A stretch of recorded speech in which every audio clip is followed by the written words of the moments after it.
जय श्री राम प्यारे बच्चों। आज हम आचार्य रामचंद्र शुक्ल का जीवन परिचय लेकर आए हुए हैं। बहुत ही आसान भाषा में हमने इसको लिखा है। यह कक्षा 10 बोर्ड एग्जाम के लिए बहुत ही ज्यादा इम्पोर्टेंट है।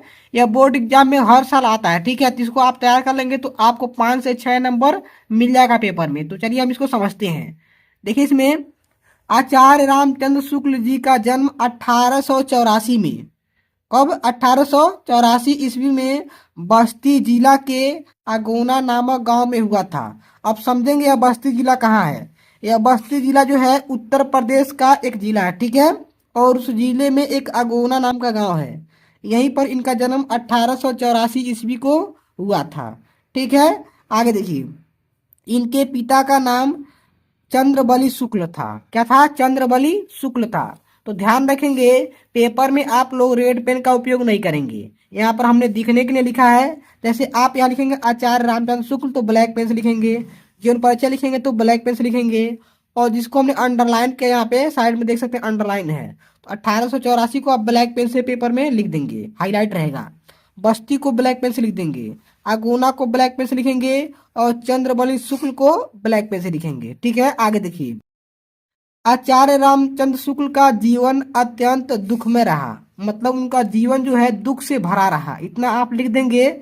आगे देखिए, इन्होंने अंग्रेजी, हिंदी, उर्दू, संस्कृत और पाली आदि भाषाओं की जानकारी घर पर ही प्राप्त किए। मतलब स्कूल नहीं गए, घर पर ही इतने सब्जेक्ट का तैयारी किए।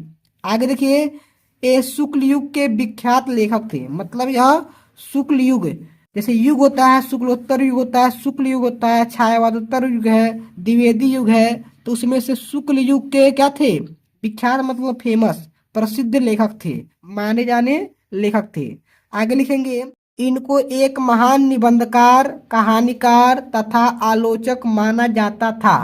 पहले भी माना जाता था, आज भी माना जाता है। ऐसा नहीं कि पहले माना जाता था, आज भी माना जाता है। क्या?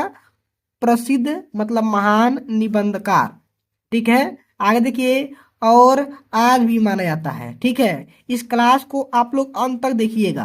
अंत तक नहीं देखेंगे तो आपका नंबर कट जाएगा। क्योंकि इस जीवन परिचय के अलावा मैं आपको लास्ट में क्या बताऊंगा, एमसीक्यू क्वेश्चन जो बहुविकल्पी क्वेश्चन बनते हैं कैसे बनेंगे, इस टॉपिक से मैं आपको बताऊंगा, ठीक है। तो आप लोग अंत तक देखिएगा।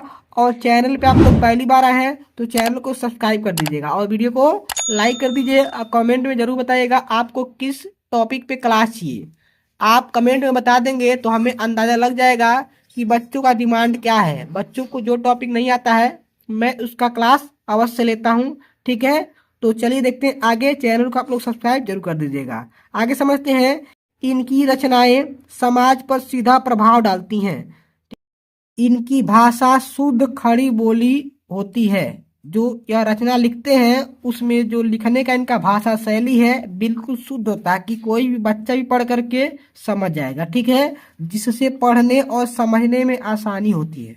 वही बात, बच्चा भी समझ जाएगा, इतना अच्छा तरीके से लिखते हैं, ठीक है। आगे देखिए, इसमें इन्हें हिंदी साहित्य के क्षेत्र में श्रेष्ठ पुरस्कारों से सम्मानित किया गया। मतलब बहुत सारे पुरस्कार इनको मिला, ठीक है। और अंत में लिखेंगे, अंत में इनकी मृत्यु 1941 ईस्वी में हो गई। 1941 को आप ब्लैक पेन से लिख देंगे।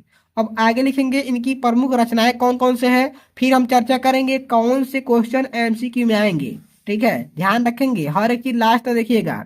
आधा अधूरा जहर के समान जानकारी होता है, इसलिए आप लोग इस वीडियो में लास्ट तक बने रहिएगा क्योंकि मैं विकल्प वाला क्वेश्चन बताने वाला हूँ, ठीक है। चलिए आगे देखते हैं, प्रमुख रचनाएं क्या है। प्रमुख रचनाएं क्या है, फिर हम बात करेंगे विकल्प की, कैसे कैसे विकल्प के क्वेश्चन बनेंगे। देखिए, प्रमुख रचनाएं में आप लिखेंगे, इसको रेड पेन से नहीं लिखेंगे, ब्लैक पेन से लिखेंगे। इसमें लिखेंगे आचार्य रामचंद्र शुक्ल जी की रचनाएं निम्नलिखित हैं।